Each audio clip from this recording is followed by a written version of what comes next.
Bonjour et bienvenue dans ce webinaire de présentation. Donc, je suis Grégory Frantz, je suis trader depuis 17 ans et formateur en trading. Le but de ce webinaire est de vous faire une petite présentation globale de ce que signifie le trading et les bases fondamentales pour débuter en trading.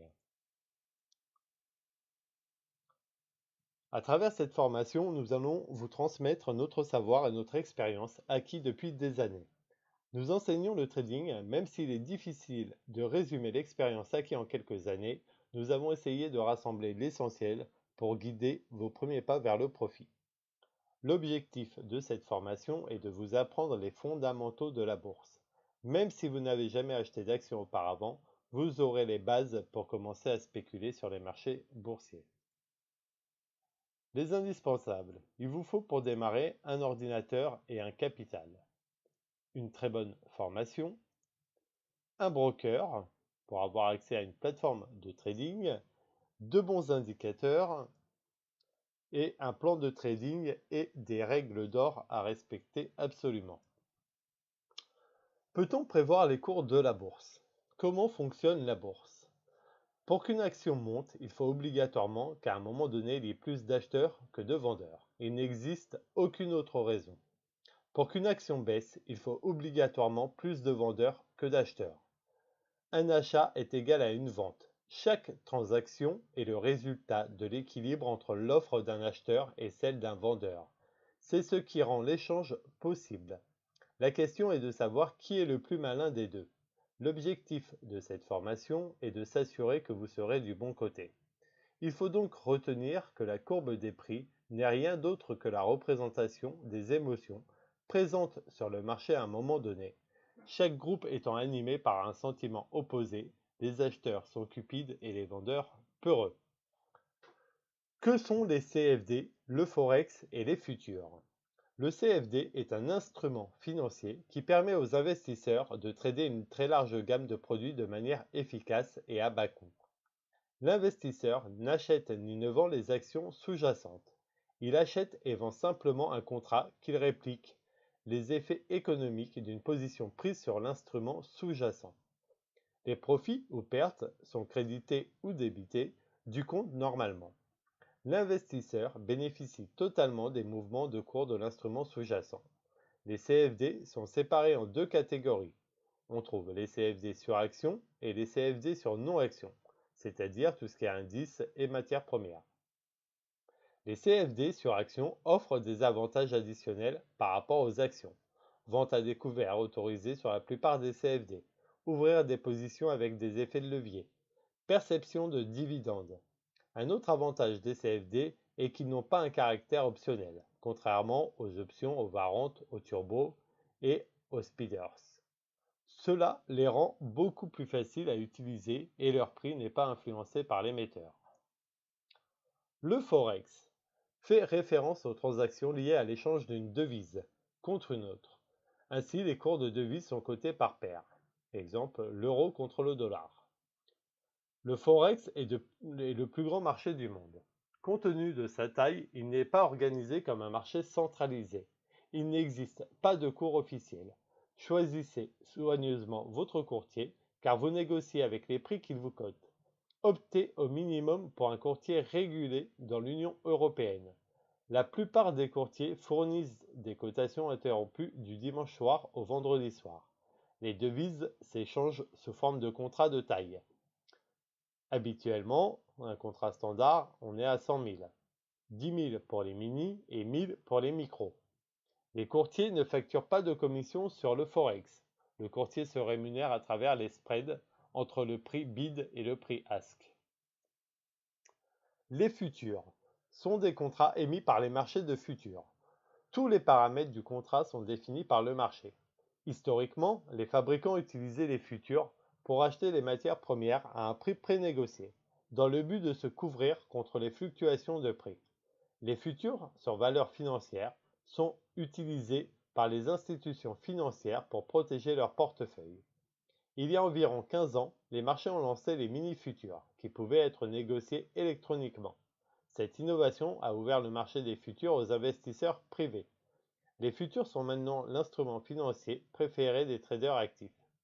Les marchés des futurs sont complètement électroniques, centralisés à 100% et totalement transparents. De tous les instruments financiers, les futurs ont des commissions les plus basses et des spreads les plus serrés. Ils requièrent un peu plus de capital que les CFD ou le Forex. Les investisseurs débutants démarrent souvent avec les CFD ou le Forex. Lorsqu'ils acquièrent une bonne maîtrise, ils se dirigent vers les futurs. Il existe en trading donc trois types. Le swing trading, c'est un type de trading qui consiste à profiter des mouvements du marché qui peuvent se développer sur une, deux, voire trois séances de cotation, ou bien plus longtemps. Le day trading, activité qui consiste à réaliser les opérations d'achat et de vente dans la même journée. L'ensemble des positions doit être liquidé avant la clôture de la séance. Le scalping est une forme extrême de trading. Cela consiste à ne conserver des positions que quelques minutes ou quelques secondes. Les scalpers essaient de dénouer rapidement leur position en bénéficiant de fait d'une faible différence de prix. Les scalpers réalisent de nombreuses opérations par jour. La méthode de représentation. Le choix d'une méthode de représentation est le suivi de l'évolution des cours et volumes qui peut être effectué de nombreuses manières. En utilisant différentes méthodes de représentation, comme par exemple les diagrammes en points et figures, les bâtonnets ou ceux en chandelier. Nous nous contenterons de trois méthodes de représentation classiques qui présentent l'avantage d'être simples et explicites. La représentation des cours sous forme continue qui trace l'évolution des cours de clôture en fonction du temps, accompagnée des volumes de transactions journaliers représentés, eux, sous forme de barres d'histogrammes. Plus les barres sont hautes, plus les volumes de transactions sont importants. La représentation sous forme de bâtonnet, ou encore dit bar chart, il existe plusieurs types d'informations utiles pour l'analyse technique. Le cours d'ouverture, premier cours coté de l'unité de temps considérée en UT, le plus bas correspond au cours le plus bas atteint sur la période, le plus haut correspond à la cotation la plus élevée sur la période, le cours de clôture, dernier cours coté pour l'UT, et les volumes correspondent au nombre d'échanges effectués sur l'UT. Les bar charts ou bâtonnets permettent de présenter toutes ces informations. Vous avez un exemple ci-dessus schématisé d'un bar chart. La représentation des courbes en chandelier japonais. Les chandeliers japonais, des bougies, ou encore appelés candlesticks, sont apparus vers 1740 avec Omna Sukia, qui les utilisait sur le marché à terme du riz. Cette méthode a été popularisée par Steve Nissen. Les chandeliers japonais permettent de représenter le cours d'ouverture, le cours de clôture, les plus hauts, les plus bas sur une unité de temps. À la différence des bar charts qui permettent de représenter les mêmes informations que les chandeliers, nous disposons ici d'une dimension supplémentaire, la psychologie des opérateurs qui se traduit grâce à la visualisation des forces d'achat en blanc ou des forces de vente en noir. Ou parfois il est utilisé d'autres couleurs selon les graphiques et les plateformes de trading. Le choix d'une échelle de temps. Le type de représentation d'une échelle se fera en fonction du profil de l'investisseur. Si celui-ci fait du swing trading, il optera pour une échelle de temps longue. Si celui-ci fait du scalping, il optera pour une échelle de temps courte. Les cours peuvent être représentés sur une échelle annuelle, mensuelle, hebdomadaire, journalière ou même en minutes, voire quelquefois en secondes ou en ticks. L'exemple ci-dessous vous donne une échelle de temps de 5 minutes. La représentation graphique se fait sur des nouvelles bougies toutes les 5 minutes. Qu'est-ce qu'une plateforme de trading? Une plateforme de trading est l'interface par laquelle vous passez vos ordres. Cela peut être un logiciel ou un site web sécurisé. Chaque broker propose au moins une plateforme de trading à ses clients. La plateforme que j'utilise personnellement est la NanoTrader Full de chez Selfinvest. Je trouve que c'est l'une des plateformes des plus perfectionnées. Le choix d'un broker. L'Union européenne est plus sûre. Les lois sur les services financiers dans l'Union européenne sont très protectrices pour les consommateurs. Les plaintes des consommateurs sont prises au sérieux par les régulateurs. Les courtiers sont soumis à des règlements détaillés, audits annuels, rapports mensuels et contrôles fréquents. Les agences de régulation sont expérimentées et bien financées. Toutes les agences de régulation dans l'Union européenne sont gouvernementales, par opposition au mode inférieur de l'autorégulation qui est la norme dans les nombreux pays hors de l'Union européenne. Dans la plupart des pays de l'Union européenne, les gouvernements ont un système d'assurance de dernier recours pour leurs citoyens qui ont choisi de traiter avec des institutions étrangères. Ces systèmes d'assurance couvrent uniquement les institutions financières qui bénéficient d'un passeport européen. Seuls les courtiers de l'Union européenne peuvent obtenir ce passeport. Si par exemple vous ouvrez un compte avec un courtier US, suisse ou offshore, vous ne pouvez pas bénéficier de ce système d'assurance gouvernementale. Il faut donc éviter les courtiers offshore, éviter aussi les courtiers douteux. Les courtiers offshore sont des courtiers qui opèrent à partir de territoires comme Belize, Panama ou British Virgin Islands. Les courtiers douteux sont des courtiers qui opèrent à partir de territoires en bordure de l'UE, avec des réglementations moins strictes et des agences de régulation aux moyens limités. Par exemple, Chypre, Malte, Gibraltar. Ce sont des exemples. Certains de ces courtiers disposent de budgets marketing énormes. Ils font de la publicité partout, ce qui leur confère un air de crédibilité. Leur offre principale est habituellement le Forex. Plusieurs régulateurs de l'Union européenne ont récemment mis en garde contre de telles entreprises à cause de leurs pratiques douteuses. Évitez également les courtiers qu'on appelle sosies. Dans certains pays de l'Union européenne, certaines firmes tentent de se faire passer pour des courtiers, alors qu'en réalité, elles n'ont pas de licence de courtier. Elles recrutent simplement des clients pour un courtier qui dispose, lui, d'une licence.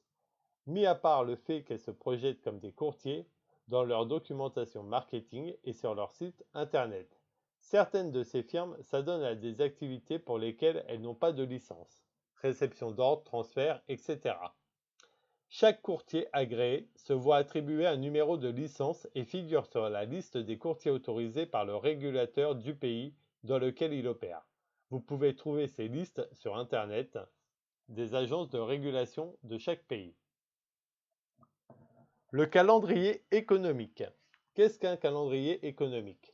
Le calendrier économique est un agenda de toutes les dates importantes concernant les annonces économiques et politiques à venir, qui peuvent avoir une répercussion sur les marchés.